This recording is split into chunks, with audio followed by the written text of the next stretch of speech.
চেহারার ভিতরে আমরা দেখতে পাই। আল্লাহ তাদেরকে তুমি দুনিয়ায় কবুল করেছো, এই পরিবর্তনটাকে আরো অগ্রসর করে তোমার অলি বানাইয়া দুনিয়া থেকে বিদায় করে।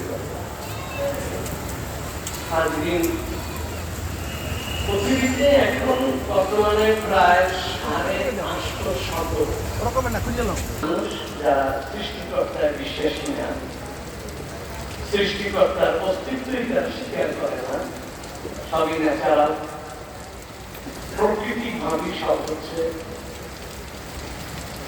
যেটা বিগত সরকারের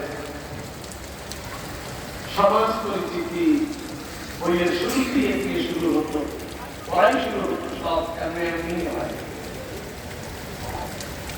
তো যাই হোক, করছি তো জুমাই